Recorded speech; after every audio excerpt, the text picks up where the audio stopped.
Gino sucked all the energy out of you guys. It's not fair. And I'm telling my son again, I'm never going on after Gino. I'll tell you that. Okay. Man, I was looking at that stuff on the board over here, and I said, man, I'm screwed.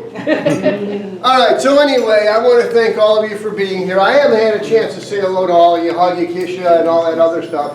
Although as I was walking down the stairs, I said to Sandy, because she had been in my house for like 3 days, God almighty, no, but house for 3 days, and I said, oh, Sandy, honey, how are you? Haven't I seen you before? She said, yeah, didn't I sleep with you? Oh, where's my wife? Oh, my God. So anyway, it's so much fun to be here, as always. And, you know, second time around is always better than the first, because I know where the heck I'm going. You know, like, I wasn't even any thought, but my wife, that's an issue. That's a real, you know, because her father used to come to my house, and I'll tell you about her father. Her father was a doctor. He was in World War II. He was a flight surgeon.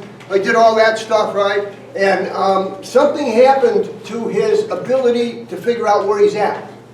And what would happen is he would be driving to my house, and then he would go like, hey, where do you live again? I'm lost.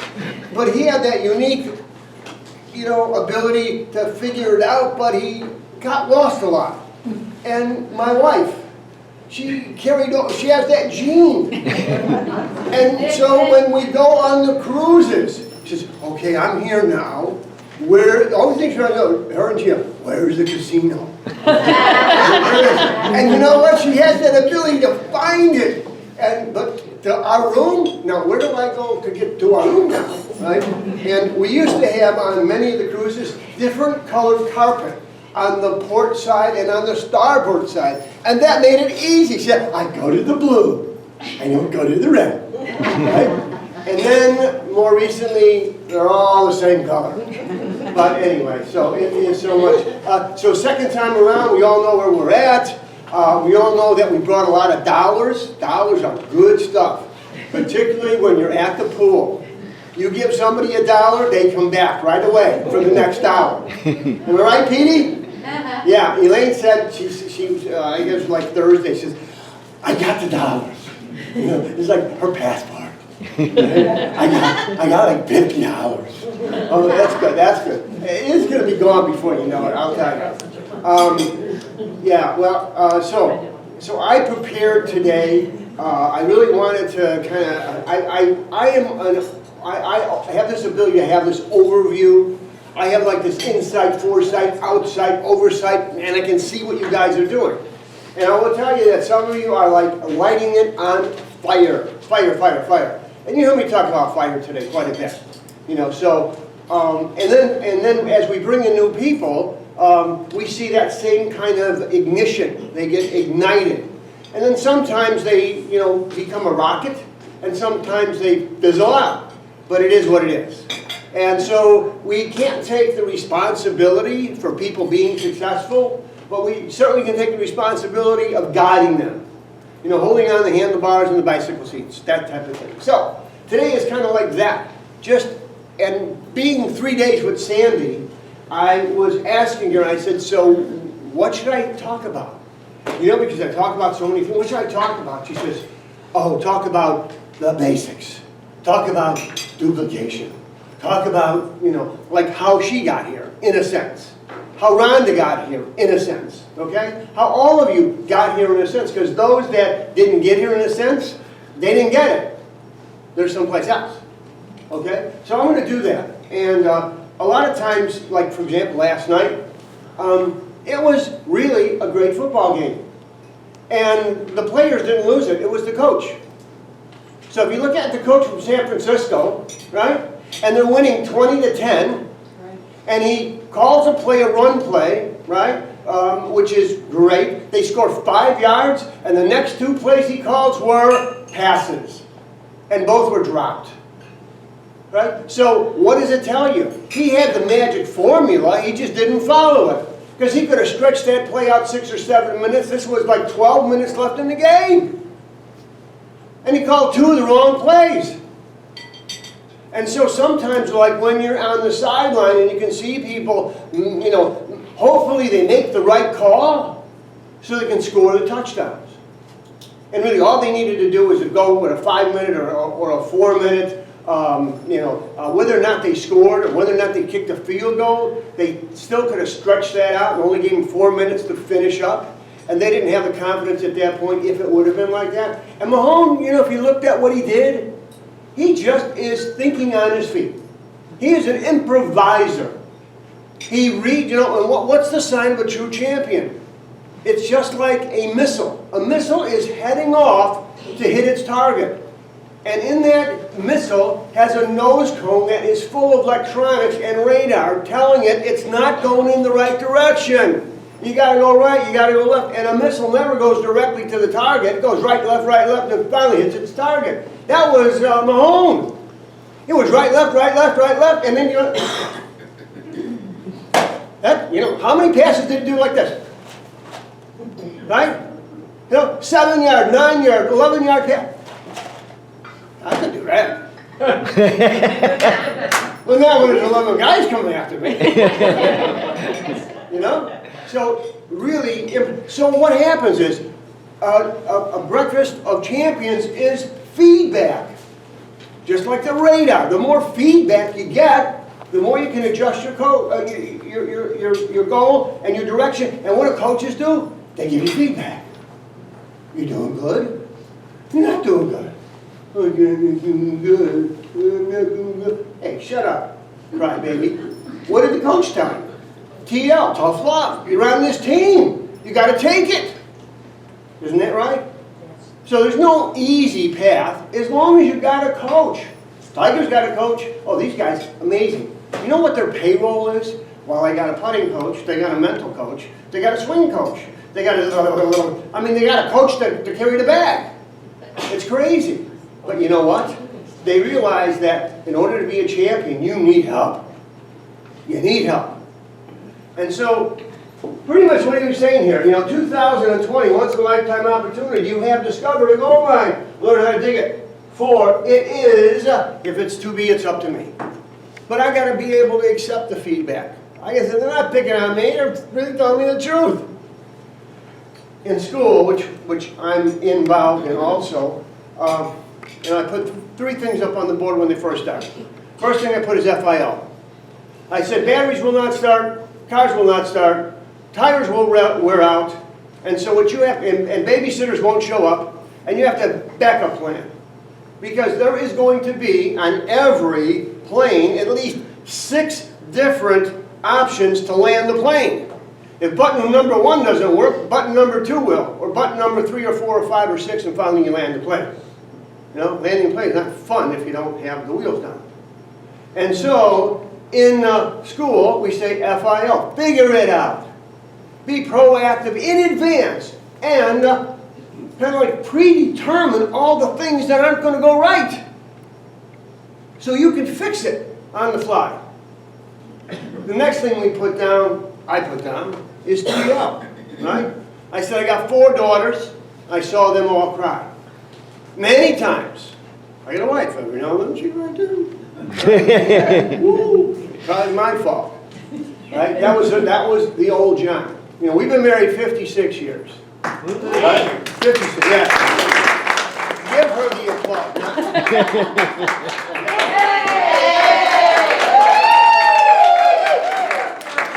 The first 55, she was married to John. Not a fun guy. No. Everything was more important. But now she's married to her second husband. Woo! Yeah, and that's Johnny.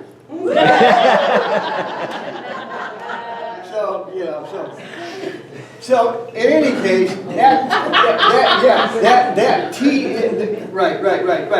TL, right? I have seen stylists, and I'm going to a lot of salons, as you know, right? And I saw them all cry. So when you come into my office and you start to cry, I do 2 things. Number 1, I give you a box of Kleenex, and number 2, I leave the room. Because we're not having a pity party, okay? TL is for tough love.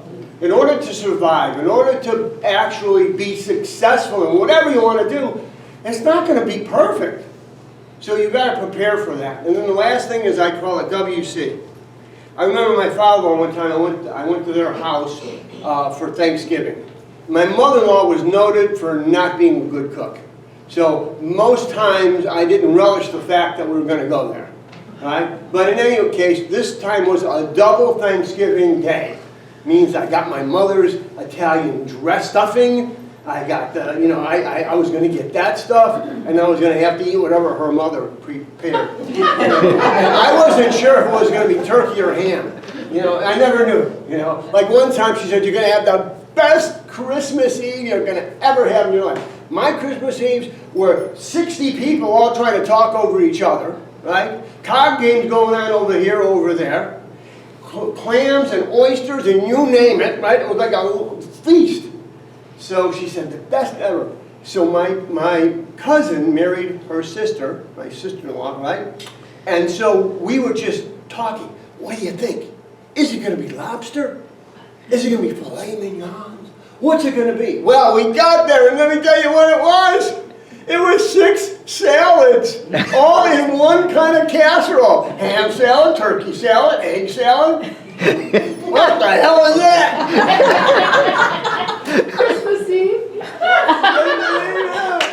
So let me get back to Thanksgiving. So Thanksgiving, you know, Dallas always played football on Thanksgiving. And so my father-in-law had this little private den. It was really like his little room. It wasn't as big. It was probably that table to about here, and that was his place. And none of the kids went in there. Nobody, and maybe there was one extra seat. So he was at dinner. He was at dinner, and we were eating. And 10 minutes into dinner, he said, "Excuse me," and he got up and he left. And he went into the watch TV. I said, "Man, this is a screwy family."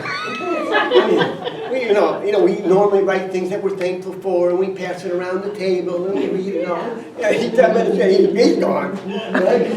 So I looked at her mother, and her mother said, "Well, you know, Doc had a patient die this morning, one of his long-term patients, and he's very upset."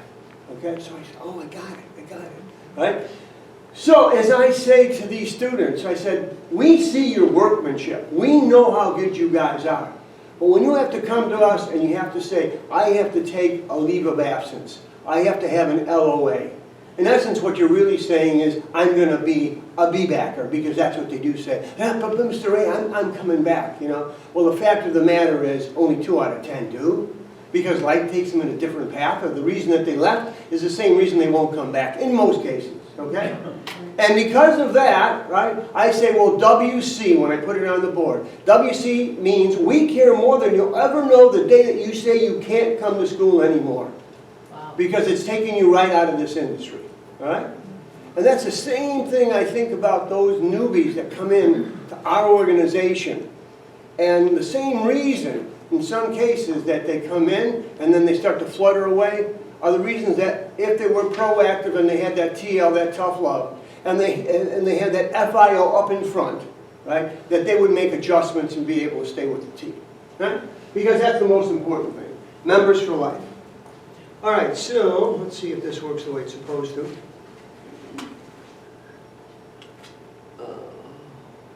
Why did it so hard? Here we go. Okay. What are you going to be? 12/31/2020, right? Establish your goals. 2/3/20, 2-day this week. And why do I put 2-day? Because it's not really today. It's the whole week. You got a week to plan. And what am I going to plan? I'm going to plan my spiritual life. I'm going to plan my personal life. I'm going to plan my professional life. I got time on my hands here. Johnny's telling me about a 16-hour trip for $170, and the bus leaves at 7:30 in the morning, comes back at 11 o'clock at night, and nobody wants to. Oh, I don't blame you. Man, that's almost like getting married. Right? You know, I'm just here. I just want to have some fun. Right? So what I would do is that when you have this excess time, write the things down. You either get your journal out or get your calendar. I use Stephen's calendar, but you know, write things down because it's going to be very helpful. Because it's like this. It's almost like a sweet 16. I write 16 things down, and then I pair them together, right? And then I wind up with 8, and then I wind up those 8, and I get it down to 4. Because I'm looking for the biggest ROI, return on investment, and ROT, return on time, right? And then I get it down to 2. And those 2 I'm doing right away. You know, actually one will be ahead of the other, but I got to get that done. Because that's going to give me the biggest return. And so that's what I really would do. I'd probably write 8 or 16 things down and then start pairing them off. And then when you leave here, you've got a plan. You know exactly what you want to do, where you want to go, and you got a timeline to do it in. So, dream with a deadline. Got to have deadlines. Get out your calendar, your new best friend. Fill it out. Start today for 11 months left to 2020. Now is the time for you to be creative and dream. Then put it on your calendar, writing it down, some how to make it happen, and commit it and put it into stone. I always like to work backwards. Like if I had to leave here at 10 o'clock tonight and I had a bunch of stuff to do, I have to figure out how much time it's going to take me that I'm going to actually be ready to go at 10 o'clock. So many times I will work myself backwards. Well, 1 hour for this, and 2 hours for that, and 15 minutes for that, and whatever, and now I got it down. And I got to cut time out of here to work over there. So that's kind of like what I would be thinking about for the year, particularly things that you want to get done. And work at least 2 months out and back up daily actions so you can see the timeline. Back up daily actions. That would be, good. All right, next. Where can you be in a 12, 31? Oh, we just got 10 months. Well, I just went the same. Wrong way. Oh, I guess I'm going the wrong way. Still. No, that's it. Work backwards, John. Okay, I didn't go that way, but, ooh, well. Okay, a list of those actions can be created on one sheet of paper.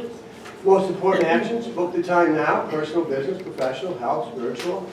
Building a salon, building a staff, building a team of educators, top of mind, priorities. What is the results you need? And list it 10, 9, 8, 7, 6, 5, 4, 3, 2, 1. When you are operating in a 2 and a 1, give, a 3 or a 4, when in doubt, job it out, delegate it. Because 4s, are $10 an hour jobs. 2s are $8 an hour jobs. And don't get yourself stuck into doing $8 an hour stuff. Because somebody else can do it a lot better for you for a lot less money. I have the same problem because I think I can fix everything. There's no doubt about it. And I know how long it's going to take me to fix it until I start fixing it. And here's what happens. It takes me 3 times as long. It costs me 3 times as much, right? And I have 3 times as much aggravation. And then I say, why do I do this? I got to get into the habit of getting somebody else to take care of this crap. So here's a funny story. I have a cement patio that leads to the water, okay? And the water, I have a seawall. So the cement patio stops right at the edge of it. Now, it had a nice coating of latex paint that when it chipped, it was easy to paint. My guy who's been with me 10 years, he gets, does a lot of great things. He decides he's going to paint it with epoxy. So he paints over the latex with epoxy. The epoxy is strong as hell, but the underlying paint is not. So it still chips, and now he went a shade darker, and now I have these splotches everywhere. And it's okay for me. Is it bothering me? Yeah. But it's bothering my wife. Bothers my wife. And I will tell you, for the last year and a half, as it continually eroded, I went out and bought this big carpet. Outdoor carpet. It was like 10 by 10, monster carpet, right? Although this thing is 30 by 10, I plopped it right in the middle of where the problem was. And we said, oh, it looks nice. Until it started to chip on the outside of it, right? So then, I said, I know what we do. I've done this before. We go out and we get the scrubber, right? And then we take this diamond blades and we just go over it and we get it all up, particularly like carpet, adhesive, whatever, right? And I got Juan coming over, and Juan's about this big, but he's strong. He's probably about mid to late 50s, right? So I got Juan coming over. So Juan, you and I, we're going to do this. We're going to rent it. We're going to right? So I said, Ron, you run these scrubbing machines before, right? This is high power. He said, oh yeah. Okay, fine. So I said, well, let me show you how to do it. So I first of all, I put on the pad, I get this thing going, and I'll tell you what, it was tough as nails. I mean, to hold on to this one because of these blades on concrete, it was like unbelievable. So I got to really position it like that. So he says, yeah, we got all of this to do, and I got to go to a meeting, right? So we get started. I said, now on here, you do it. Well, he did it. He almost wound up in the water. Right? That thing actually took him off his feet and he went, boom! He did a 360, he wound up in the same place. Then he started, and his legs were up in the air. Just then, she was looking out the window. Oh my God! She thought he was going in the water. So listen, I'm not going to make this meeting, okay? So for 6 hours, right, I had to stand there with this machine going, and he had a power washer, so he was going behind me. I will tell you this, guys, you better drink celery juice. If you drink celery juice, it'll take away the inflammation. And I figured the next morning I'm going to wake up, my hands are going to be all swollen, I'm going to have all kinds of issues with my stomach hole and acting like this, and all the rest of this stuff. I didn't have a pain, I didn't have anything. So celery juice, and Elaine will tell you how to juice it, okay? 10 ounces a day. So when in doubt, job it out. I should have done it, didn't do it, wasted a whole day, but it looks nice. She likes it. That's all that counts. Okay, OMG, get me on the 2021 Cruise Odyssey of the Sea, biggest ship ever, right? Get 12 OMGs, sell 1 a day, 5 a week, end of week 1, order another 12, more in stock, clients will start to repeat 4 to 5 weeks, buying more, sell 200 to 300 cans, make $10 profit per can, $2,000 to $3,000 on the cruise. I will guarantee you. Oh, you have one? Okay. This is. You heard about Miracle Oil? We have all introduced that. This is Miracle Texturizer. If you have not tried it, you have to try it. It is unbelievable. Matter of fact, Pete, your hair, you'll start looking like Einstein. That's how big it'll get, right?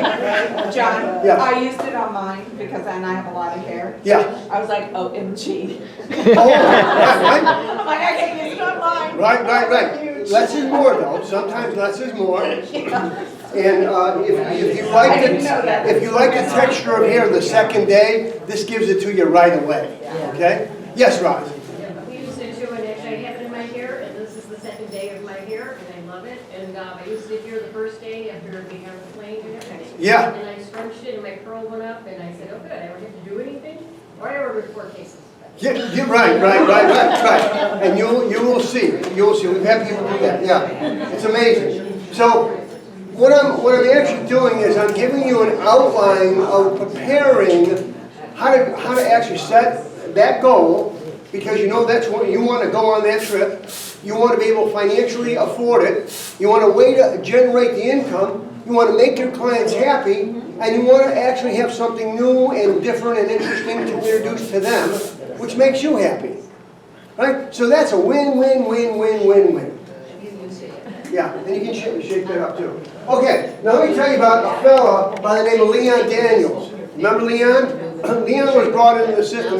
He subsequently retired about 20 years ago. Lynn brought him in. So Leon used to do this. We would introduce a new product. Let's say we introduced FIT, because at one time, 10 years ago, we introduced FIT. And so what he would do is he would say, I only want 2 bottles of whatever you introduce. He would have the 2 bottles on his station. He would begin to use one of them. And then he would say to his client, how do you like that? And, well, yeah, it feels good. Well, this is the newest and the latest. Unfortunately, I don't have it available. I will be getting it in. It's on quota right now. And so probably in 2 weeks to a month, I'm going to get it in. We'll be happy to call you when it comes in. And I don't know, is one going to be enough for you? Well, you put me down for 2, Leon, all right? When he would place his first order, it would be 4 dozen, 6 dozen, because he had all of these pre-sold. He was like a rainmaker. And if he liked it, that is, right? Now there's some products we ship him, he said, no, it's not for my clientele.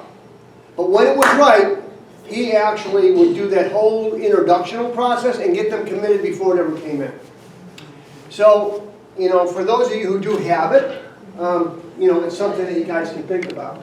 All right, and they'll tell you, I guess, when it's coming in and all that other good stuff. Okay, let me go to the next Chris one. knows. Chris knows. Yeah, she probably stepped out. Okay, so, Oh, what's it due in? Is it coming with the medical will be in the office on Thursday? all right. I can't tell you enough about Odyssey of the Sea, but I will in a little while. All right, so scoreboard. Earn more this year, 2020 than 2019, and you'll have a happier new year. If you got a W-2 that showed you that you made the same amount of money as you made the last year if you were an employee of a company, you might not be happy. Because, you know, making the same amount doesn't make you feel fulfilled or appreciated. So, you want to make more. Your best scoreboard measured by the numbers. How much by when, right? And I want to exceed what 2019 is.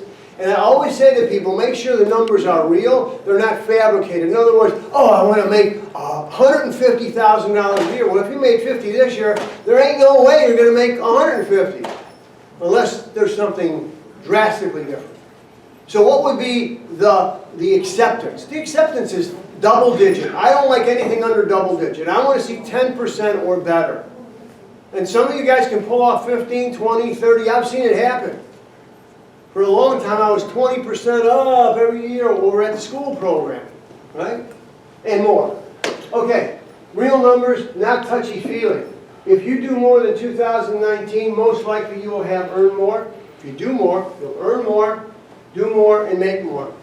I remember when we were, if you force the activity, you guarantee results. If you guys just do nothing but classes and you want to enroll people, you'll enroll more people than you did the year before. If you don't do the classes, you won't.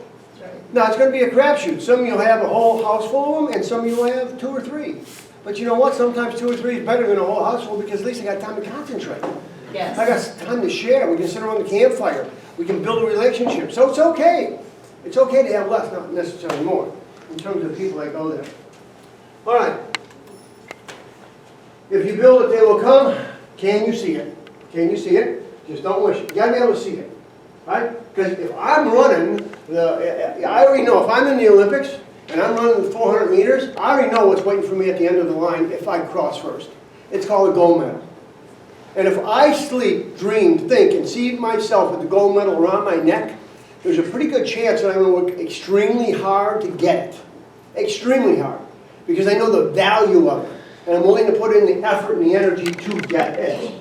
So if you guys start thinking about this cruise, and you can see that big ship in your mind, I know you're going to get there, okay? So only if you envision it, if you ingest it, if you digest it, if you visualize it, if you internalize it, you'll absolutely realize it. And only you can forecast what your success is going to be. And in order to be successful, you want to forecast your success. Because Muhammad Ali always said it, I am the greatest. When he was 21 years old, I went to see the fight. On big screen TV, paid for, at the Aragon Ballroom in Chicago. I paid $25 to get a ticket for it. He and I are the same age.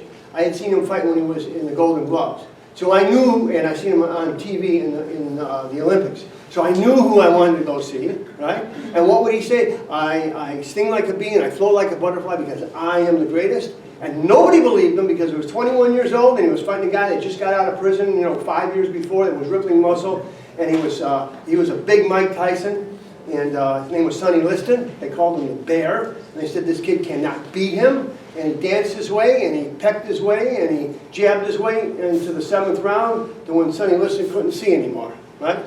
You know, as simple as that. Because the bum rush that he would do, he would just dance away from him. So, Only you can do it because you gotta believe that you can do it, and then you gotta broadcast it. You gotta take ownership of it. I always say, like for example, whatever your goal is, if you tell other people, they're gonna hold you accountable. Right. And you say, okay, where'd you say you go? I know what it is. Well, what is it? I can't tell you. Okay, well, most likely you're not gonna achieve it. You're not even come close. Because by Valentine's Day, which is gonna be the 14th of February, 95% of all of our New Year's resolutions have been broken. Okay? Can I ask you a question? Yes. How much do you feel like Instagram is a huge part of growing your business? Well, first of all, I think that social media is a huge part of our business. And I think that there's a thing, though, that you have to be very aware of, and it's called monetization. You got to be able to monetize. In other words, I don't care how many friends you have. I got 29,000 friends on my school Facebook page. 29,000 people following us, okay? I got to be able to monetize that. Because it took a lot of time and energy and effort to be posting and all that other stuff. Now, do I see an ROI, return on time, and an ROI? Yeah, I do. But it's coupled with a lot of other things like AdWords and various different kinds of website, stuff and blogs. There's a lot of stuff involved in this whole big web out there. And, I don't know it all, but I try to get people that do know it, and then they share it with me, and then I think I know it. And then sometimes I do, and sometimes I don't. But I'm a believer of throwing a lot of stuff on the wall. I'm not a believer of just shooting it like this. It doesn't work that way. I am right now, I'm on a cusp of the most inquiries I've ever had in my entire life in my school categories. The most. Not a day goes by where I don't have 15 to 20 people inquiring. I mean, it's just like crazy numbers, right? And when people ask me, what is it? I said, it's everything that we've ever done and everything that we're doing right now. And all I'm going to do is I'm going to put more investment behind it because I'm afraid to withdraw it. Now, I had a friend from Subway, and he had Fredonomics. You know, heard about Reagan and Ronnie Reagan had Reaganomics, right? Well, he had Fredonomics, right? The minute he was doing really, really well, he said, well, I'm doing so well now I can pull back, okay? And it seemed to work for him, but it doesn't work for me. I'm too afraid. So I just want to, push a little bit more, all right? Yeah. Okay. But good question. Here's the example. I was going to talk about this, okay? So this is forecasting your future. So in 1984, Fred DeLuca, Subway had 200 locations. I met him, I just came back from Tokyo, and I met him at the Sheridan, what was it? It was the Hollywood Sheridan, and it was in Hollywood, not too far away from Universal Studios.